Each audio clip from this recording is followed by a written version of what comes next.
පද්ධති සංවර්ධන ජීවන චක්‍රය. අපි මේ ජීවන චක්‍රයේ පියවරයන් සවිස්තරාත්මකව ඉගෙන ගනිමු. පළවෙනියෙන් තියෙන්නේ අවශ්‍යතා හඳුනා ගැනීම.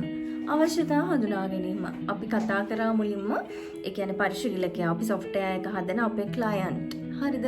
client ගේ අවශ්‍යතා ටික අපි හඳුනා ගන්න ඕනේ. system එකේ වෙන්න ඕනේ මොනවද කියන අවබෝධය ගන්න එක තමයි මේකෙදි සිද්ධ වෙන්නේ. මේ අවශ්‍යතා හඳුනා ගැනීමේ කොටස සිද්ධ කරන්නේ පද්ධති විශ්ලේෂක system analyst තමයි ඒ ටික සිද්ධ කරන්නේ. එතකොට මෙයාට පුළුවන් මේ විස්තර හොයාගන්න නිරීක්ෂණයෙන් පුළුවන්. අපි හිතමු library system එකක් කියලා. එතකොට library එකට ගිහිල්ලා ටික දවසක් වාඩි වෙලා බලාගෙන ඉන්න පුළුවන් මොකද්ද මේකේ වෙන්නේ කියලා.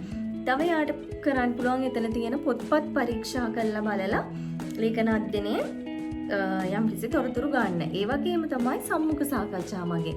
අපිට ලයිබ්‍රේරියන් එක කතා කරලා විස්තර ගන්න පුළුවන්. ඒ වගේම අපිට පුළුවන් ප්‍රශ්නාවලිය. ප්‍රශ්න ටිකක් දීලා ඒකට අපිට උත්තර ලබා ගන්න පුළුවන්.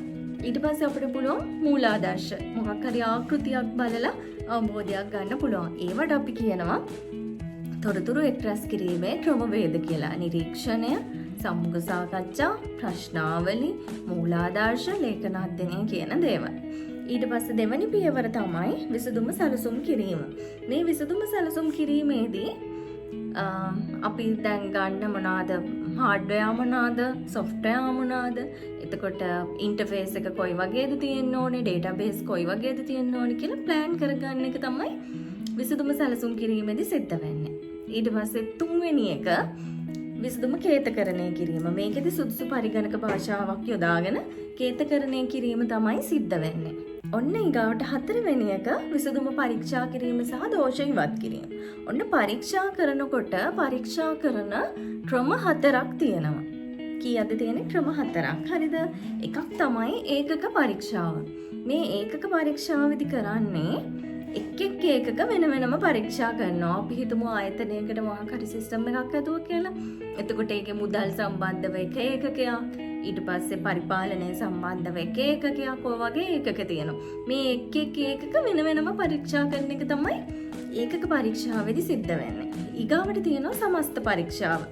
සමස්ත පරීක්ෂාව කියන්නේ අර එක් චෙක් කරපු ඒකක ටික ඔක්කොම ඒකාබද්ධ කරලා චෙක් කරන එක තමයි සමස්ත පරීක්ෂාව කියලා කියන්නේ. ඊට පස්සේ පද්ධති පරීක්ෂාව. පද්ධති පරීක්ෂාවේදී කරන්නේ මුළු සිස්ටම් එකම එකවර පරීක්ෂා කරනවා. අපිට අදාළ ආදානයන් දීලා අපි බලාපොරොත්තු වන ප්‍රතිදානය සිද්ධ වෙනවද කියලා පද්ධති පරීක්ෂාවේදී සිද්ධ වෙනවා. ප්‍රතිග්‍රහණ පරීක්ෂාව තමයි මෙතනදී වැදගත්ම පරීක්ෂාව වෙන්නේ.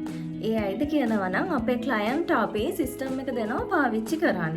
පාවිච්චි කරාම එයා ඒක තියෙන අඩුපාඩු තියෙනවා නම් ඒ දේවල් අපිට නිවැරදි කරන්න කියනවා. ඒ වගේම සිස්ටම් එකේ ගැටලුවක් නැති වුණාම එයා ඒකට අනුමැතිය ලබා දෙන්නෙත් මේ ප්‍රතිග්‍රහණ පරීක්ෂාවේදී. ඒ නිසා අපි කියනවා ප්‍රතිග්‍රහණ පරීක්ෂාව හරිම වැදගත් පරීක්ෂාවක් කියලා. ওই ටික තමයි විසඳුම් පරීක්ෂා කිරීමේ පරීක්ෂණ ක්‍රම ටික.